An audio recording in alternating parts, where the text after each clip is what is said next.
Hey, Alex. It's Martha Clines here. James White gave me your number. I hope you don't mind me calling you. Of course not. How are you, Martha? Good, thanks. I'm ringing because I need a bit of advice. Oh yeah, what about? The training you did at JPNW a few years ago, I'm applying for the same thing. Oh right, yes, I did mine in 2014. Best thing I ever did, I'm still working there. Really? What are you doing? Well, now I work in the customer services department, but I did my initial training in finance. I stayed there for the first 2 years and then moved to where I am now. That's the same department I'm applying for. Did you enjoy it? I was pretty nervous to begin with. I didn't do well in my exams at school, and I was really worried because I failed maths. But it didn't actually matter because I did lots of courses on the job. Did you get a diploma at the end of your trainee period? I'm hoping to do the one in business skills. Yes, that sounds good. I took the one on IT skills, but I wish I'd done that one instead. Okay, that's good to know. What about the other trainees? How did you get on with them?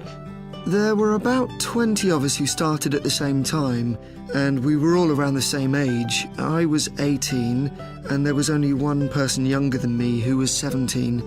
The rest were between 18 and 20. I made some good friends. I've heard lots of good things about the training at JPNW. It seems like there are a lot of opportunities there. Yeah, definitely. Because of its size, you can work in loads of different areas within the organisation. What about pay? I know you get a lower minimum wage than regular employees. That's right, which isn't great, but you get the same number of days holiday as everyone else, and the pay goes up massively if they offer you a job at the end of the training period. Yeah, but I'm not doing it for the money. It's the experience I think will be really useful. Everyone says by the end of the year you gain so much confidence. You're right, that's the most useful part about it. There's a lot of variety too. You're given lots of different things to do. I enjoyed it all. I didn't even mind the studying. Do you have to spend any time in college? Yes, 1 day each month. So you get lots of support from both your tutor and your manager. That's good. And the company is easy to get to, isn't it? Yes, it's very close to the train station, so the location's a real advantage. Have you got a date for your interview yet? Yes, it's on the 23rd of this month.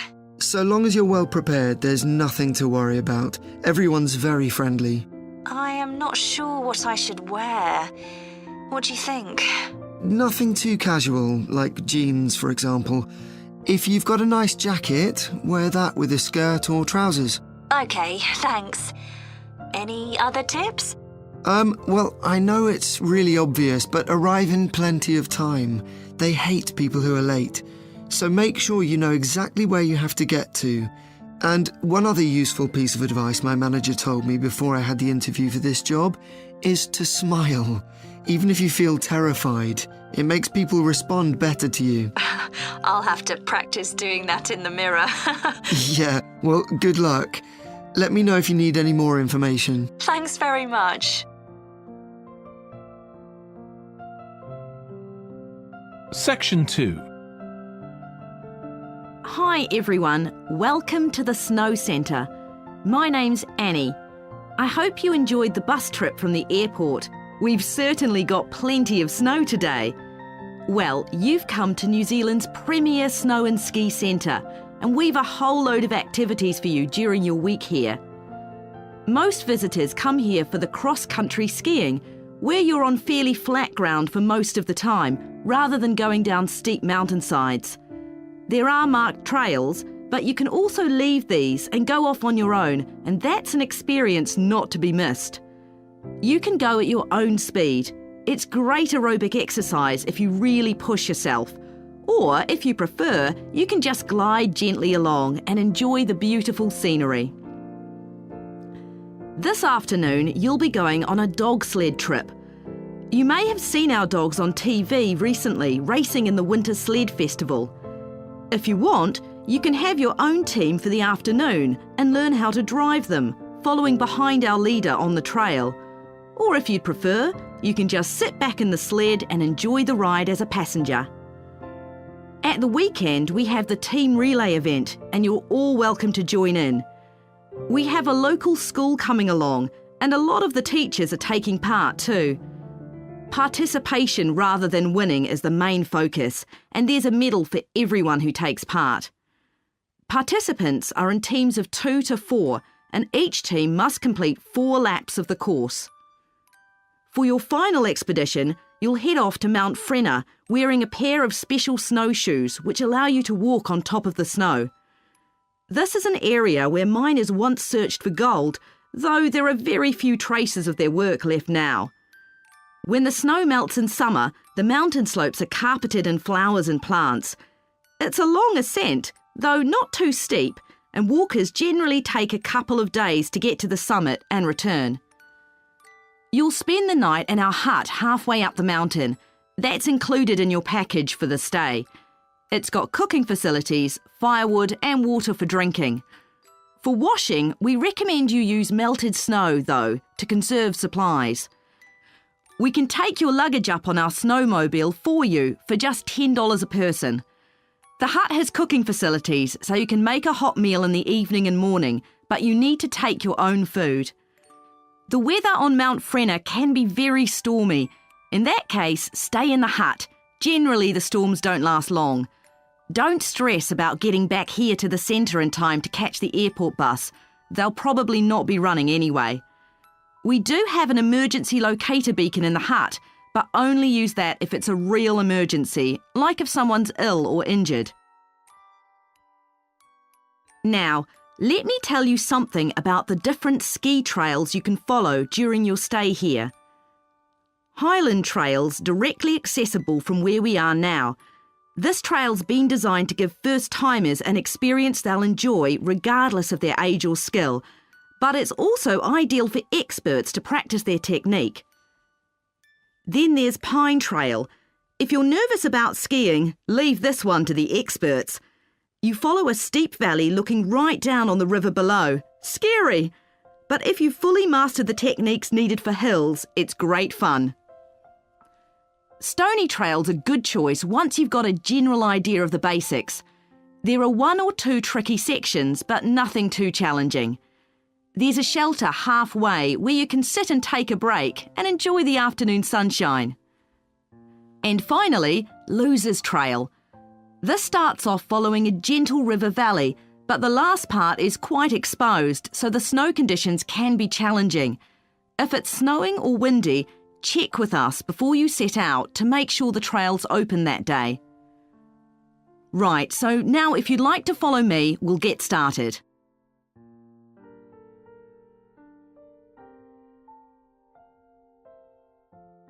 Section 3.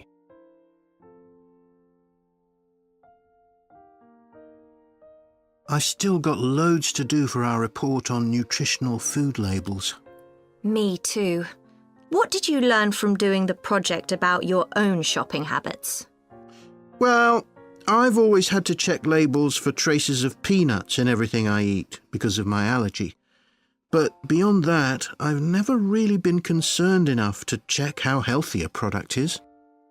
This project has actually taught me to read the labels much more carefully. I tended to believe claims on packaging, like low in fat. But I now realise that the healthy yoghurt I've bought for years is full of sugar, and that it's actually quite high in calories. Ready meals are the worst. Comparing the labels on supermarket pizzas was a real eye-opener. Did you have any idea how many calories they contain? I was amazed. Yes, because unless you read the label really carefully, you wouldn't know that the nutritional values given are for half a pizza. When most people eat the whole pizza. Not exactly transparent, is it? Not at all. But I expect it won't stop you from buying pizza. Probably not, no. I thought comparing the different labelling systems used by food manufacturers was interesting. I think the kind of labelling system used makes a big difference. Which one did you prefer?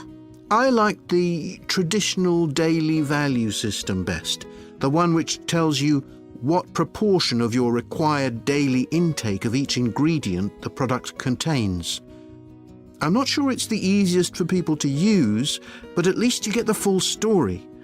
I like to know all the ingredients in a product, not just how much fat, salt and sugar they contain. But it's good supermarkets have been making an effort to provide reliable information for customers. Yes, there just needs to be more consistency between labelling systems used by different supermarkets in terms of portion sizes, etc. The labels on the different brands of chicken flavour crisps were quite revealing too, weren't they? Yeah. I don't understand how they can get away with calling them chicken flavour when they only contain artificial additives. I know. I'd at least have expected them to contain a small percentage of real chicken. Absolutely. I think having nutritional food labelling has been a good idea, don't you? I think it will change people's behaviour and stop mothers, in particular, buying the wrong things. But didn't that study kind of prove the opposite? People didn't necessarily stop buying unhealthy products. They only said that might be the case. Those findings weren't that conclusive, and it was quite a small-scale study. I think more research has to be done. Yes, I think you're probably right. What do you think of the traffic light system? I think supermarkets like the idea of having a colour-coded system, red, orange or green, for levels of fat, sugar and salt in a product. But it's not been adopted universally, and not on all products. Why do you suppose that is? Pressure from the food manufacturers.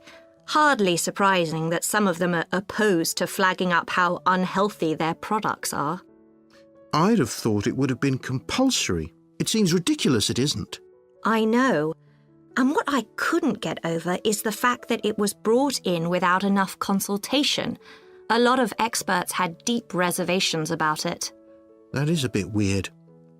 I suppose there's an argument for doing the research now when consumers are familiar with this system.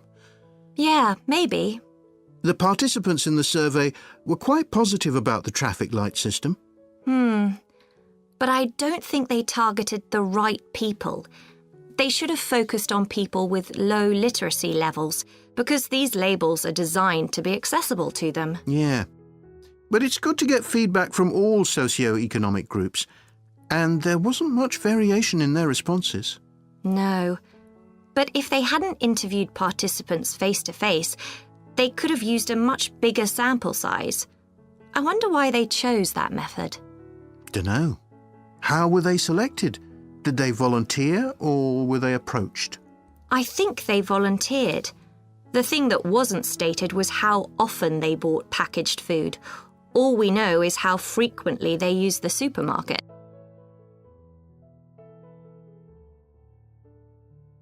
Section 4. In my presentation, I'm going to talk about coffee and its importance both in economic and social terms. We think it was first drunk in the Arab world, but there's hardly any documentary evidence of it before the 1500s, although of course that doesn't mean that people didn't know about it before then. However, there is evidence that coffee was originally gathered from bushes growing wild in Ethiopia, in the northeast of Africa.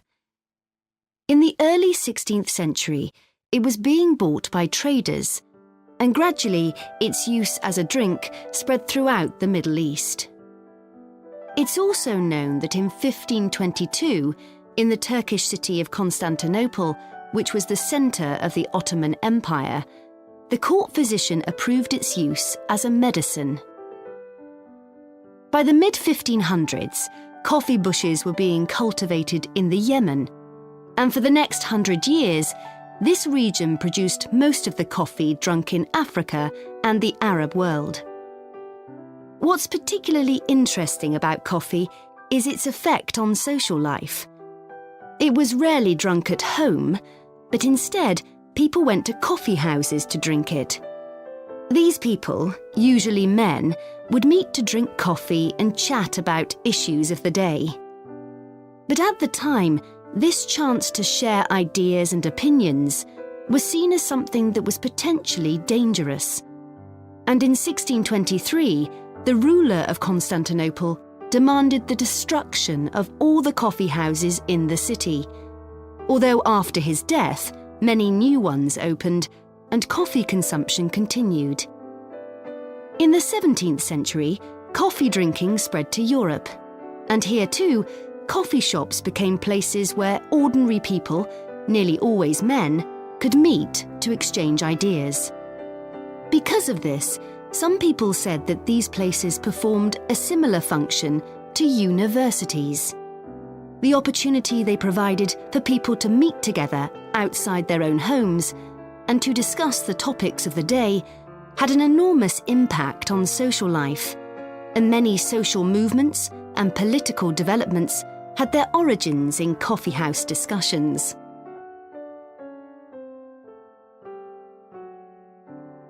In the late 1600s, the Yemeni monopoly on coffee production broke down, and coffee production started to spread around the world, helped by European colonization. Europeans set up coffee plantations in Indonesia and the Caribbean, and production of coffee in the colonies skyrocketed. Different types of coffee were produced in different areas, and it's interesting that the names given to these different types, like mocha or Java coffee, were often taken from the port they were shipped to Europe from. But if you look at the labour system in the different colonies, there were some significant differences. In Brazil and the various Caribbean colonies, coffee was grown in huge plantations, and the workers there were almost all slaves. But this wasn't the same in all colonies. For example, in Java, which had been colonised by the Dutch, the peasants grew coffee and passed a proportion of this on to the Dutch, so it was used as a means of taxation. But whatever system was used, under the European powers of the 18th century, coffee production was very closely linked to colonisation. Coffee was grown in ever-increasing quantities to satisfy the growing demand from Europe, and it became nearly as important as sugar production, which was grown under very similar conditions. However, coffee prices were not yet low enough for people to drink it regularly at home, so most coffee consumption still took place in public coffee houses, and it still remained something of a luxury item. In Britain, however, a new drink was introduced from China and started to become popular, gradually taking over from coffee, although at first it was so expensive that only the upper classes could afford it. This was tea, and by the late 1700s it was being widely drunk. However, when the USA gained independence from Britain in 1776, they identified this drink with Britain, and coffee remained the preferred drink in the USA, as it still is today. So, by the early 19th century, coffee was already being widely produced and consumed. But during this century, production boomed and coffee prices started to fall. This was partly because new types of transportation had been developed, which were cheaper and more efficient. So now, working people could afford to buy coffee. It wasn't just a drink for the middle classes. And this was at a time when large parts of Europe were starting to work in industries. And sometimes this meant their work didn't stop when it got dark. They might have to continue throughout the night. So the use of coffee as a stimulant became important. It wasn't just a drink people drank in the morning for breakfast.